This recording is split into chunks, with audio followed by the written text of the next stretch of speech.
சங்கதி 24 செய்திகளோடு இணைந்திருக்கிறீர்கள். விரிவான செய்திகளுக்கு செல்ல முன்னதாக முதலில் இன்றைய நாளுக்கான தலைப்புச் செய்திகள். முதுகெலும்பு இல்லாத அரசு, முடிந்தால் செய்யுங்கள், கடுமையாக சாடிய கஜேந்திரகுமார் பொன்னம்பலம். கனடா தேர்தலில் மீண்டும் களமிறங்க உள்ள இரு தமிழர்கள். யாழில் கடத்தப்பட்ட யுவதி திடீரென்று வெளியிட்ட பகிர் தகவல். கனடா டொரண்டோவில் புதிய இனப்படுகொலை நினைவு தூபி வெளியானது அறிவித்தல். ஜெர்மன் செல்கிறார் ஜனாதிபதி அனுரகுமார திசாநாயக்க, காத்திருக்கும் சவால். முன்னாள் அமைச்சர் துமிந்த திசாநாயக்க விளக்கமறியலில். யாழில் நகையை தொலைத்தவருக்கு காத்திருந்த மகிழ்ச்சி. இந்த அரசாங்கத்தை வீட்டுக்கு அனுப்புங்கள், நளின் பண்டார தெரிவிப்பு. கடும் மழை காரணமாக கிண்ணியாவில் உப்பு உற்பத்தி பாதிப்பு. தமிழர் பக்கம் திரும்பும் அனுர அரசாங்கம், அச்சத்தில் தென்னிலங்கை. உலகின் 14 நாடுகளில் இருந்து இறக்குமதி செய்யப்படும் மரக்கறி வகைகள், பழங்கள், தானிய வகைகள் மற்றும் 300க்கும் அதிகமான நந்திமார் தயாரிப்புகள் என அனைத்து பொருட்களையும் மொத்தமாகவும் சில்லறையாகவும் எம்மிடம் பெற்றுக் கொள்ளலாம்.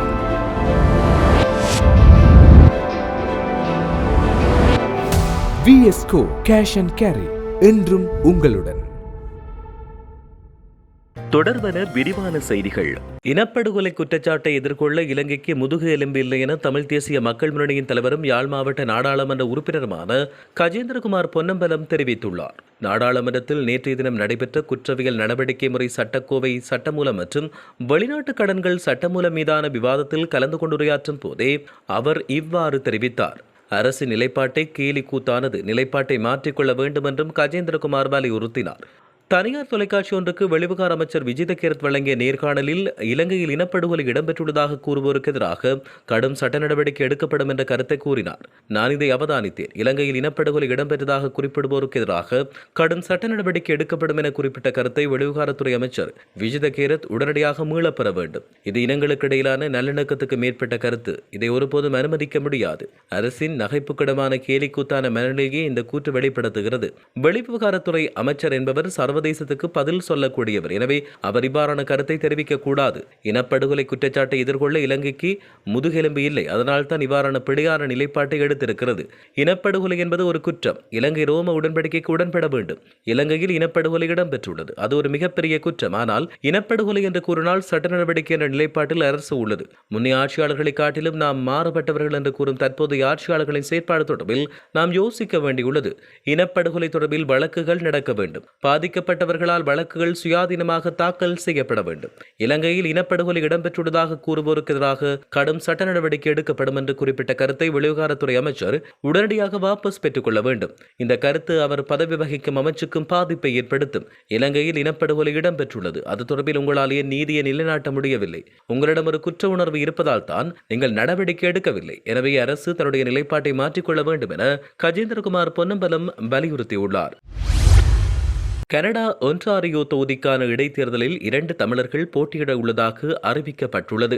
அனு ஸ்ரீஸ்கந்தராசா, நீதன் சான் ஆகியோரே இந்த இடைத்தேர்தலில் போட்டியிட உள்ளனர். குறித்த தொகுதிக்கான வேட்புமனுக்கள் ஜூன் மாதம் 23ஆம் தேதி முதல் ஏற்றுக்கொள்ளப்படும் என தெரிவிக்கப்பட்டுள்ளது. மேலும் தேர்தலில் போட்டியிடவிருக்கும் குறித்த 2 தமிழர்களுக்கும் பலத்த வரவேற்பு கிடைத்துள்ளதாக தெரிவிக்கப்படுகிறது. ஜாலில் கடத்தப்பட்டதாக தேடப்பட்டு வந்த யுவதி தன்னை யாரும் கடத்தவில்லை என தெரிவித்தார். குறித்த விடயத்தை காணொலி மூலமாக அவர் தெரிவித்தார். யாழ்ப்பாணம் பண்டத்தரிப்பு பகுதியைச் சேர்ந்த 22 வயது யுவதியும் பூநகரி கௌதாரிமுனை பகுதியைச் சேர்ந்த 22 வயது இளைஞனும் கடந்த 2 மாதங்களுக்கு முன்னர் திருமணம் செய்து கொண்டனர். பெண் வீட்டாருக்கு பயந்து இருவரும் தலைமறைவாகியிருந்த நிலையில் பின்னர் கடந்த சில தினங்களுக்கு முன்னர் இளவாலை காவல் நிலையத்துக்கு சென்றுள்ளனர். அங்கு வந்த பெண் வீட்டார் குறித்த யுவதியை பிரிக்க முயற்சி செய்த போதும் இருவருக்கும் 18 வயது நிறைவடைந்ததாலும் இருவரும் பிரிவதற்கு விருப்பம் தெரிவிக்காத நிலையில் அவர்களை பிரிக்க முடியாது என இளவாலை காவல்துறை தெரிவித்தது. இவ்வாறான பின்னணியில் வழக்கு நிறைவடைந்து வரும்போது பிற்பகல் 4:37 மணியளவில் பெண்ணின் சகோதரன் உள்ளிட்ட சிலர் அடங்கிய குழுவினர் அந்த இளைஞனை தாக்கிவிட்டு யுவதியை வாகனத்தில் ஏற்றி கடத்திச் சென்றதாக தெரிவிக்கப்படுகிறது. இதையடுத்து காவல் நிலையத்தில் முறைப்பாடு அளிக்கப்பட்டு தீவிரமாக தேடுதல் நடவடிக்கையில் இடம்பெற்ற நிலையில் குறித்த யுவதி தான் கடத்தப்படவில்லை என தெரிவித்து காணொலி ஒன்றை வெளியிட்டார். குறித்த காணொலியில் அவர் தெரிவிக்கையில், என்னை யாரும் கடத்தவில்லை, நான் தான் என்னை அழைத்துச் செல்லுமாறு என் அண்ணாக்களுக்கு குறுஞ்செய்தி அனுப்பினேன். அதனால் தான் அவர்கள் என்னை கூட்டிக் கொண்டு சென்றார்கள். யாரும் என்னை தேட வேண்டாம். அடுத்த வழக்குக்கு நான் நீதிமன்றத்தில் முன்னிலையாகுவேன் என அவர் தெரிவித்தார். கனடாவில் மற்றொரு இனப்படுகொலை நினைவு தூபி ஒன்றை அமைக்க தீர்மானம் நிறைவேற்றப்பட்டுள்ளது.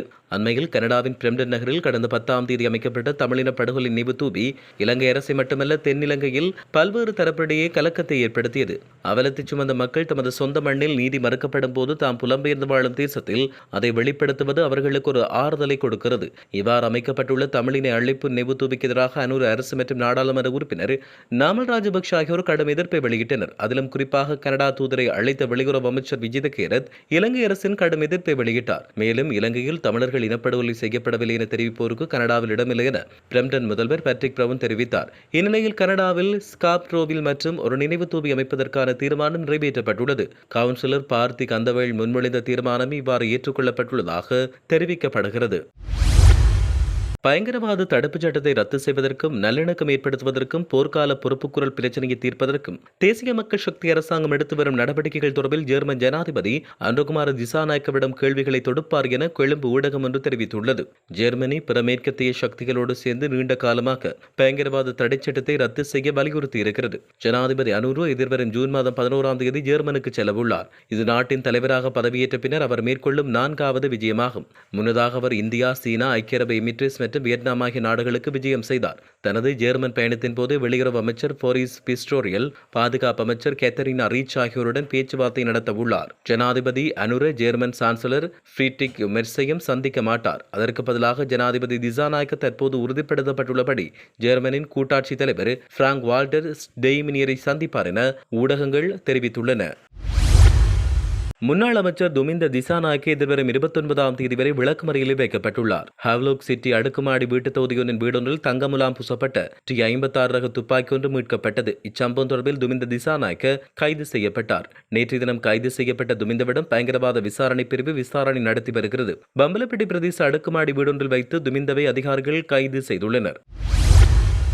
யாழ்ப்பாணத்தில் நகைக்கடை உரிமையாளர் ஒருவர் 23 பவுன் தங்க நகையை தொலைத்த பெண்ணை தேடி கண்டுபிடித்து அந்த நகையை அவரிடம் கையளித்துள்ளார். பேருந்தில் பயணித்த பெண்ணொருவர் கடந்த ஏப்ரல் 9ஆம் தேதி நகையை தவறவிட்டார். இந்நிலையில் இதுகுறித்து சாவகச்சேரி போலீஸ் நிலையத்தில் அந்த பெண் முறைப்பாடு பதிவு செய்தார். பின்னர் குறித்த நகையை கண்டெடுத்தவர் அதை நகைக்கடையில் கொடுத்து நடந்த சம்பவத்தையும் நகைக்கடை உரிமையாளரிடம் கூறியுள்ளார். இதன்போது நகைக்கடை உரிமையாளர் கணை காணாமல் போனதாக ஏதாவது முறைப்பாடு செய்யப்பட்டுள்ளதா என்பது தொடர்பில் தேடுதலில் ஈடுபட்டார். அதற்கமைய சாவகச்சேரி போலீஸ் நிலையத்தில் முறைப்பாடு பதிவு செய்யப்பட்டமை குறிப்பிடத்தக்கது.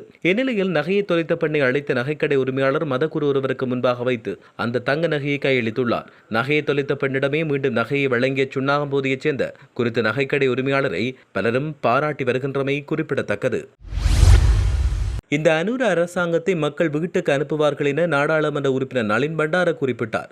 எதிர்வரும் 2026ஆம் ஆண்டு மே மாதம் 24ஆம் தேதிக்கு முன்னர் தேசிய மக்கள் சக்தி அரசாங்கத்துக்கு வாக்களித்த மக்களே அவர்களை வீட்டுக்கு அனுப்புவார்கள் என அவர் குறிப்பிட்டார். தாம் கூறிய பல எதிர்வு கூறல்கள் பலித்துள்ளதாகவும் இந்த அரசாங்கம் விரைவில் வீட்டுக்கு போகும் என்ற எதிர்வு கூறல் நிச்சயம் பலிக்கும் என்றும் அவர் தெரிவித்தார். இந்த அரசாங்கம் முன்னோக்கி செல்லக்கூடிய அரசாங்கமாக தென்படவில்லை என அவர் கூறினார்.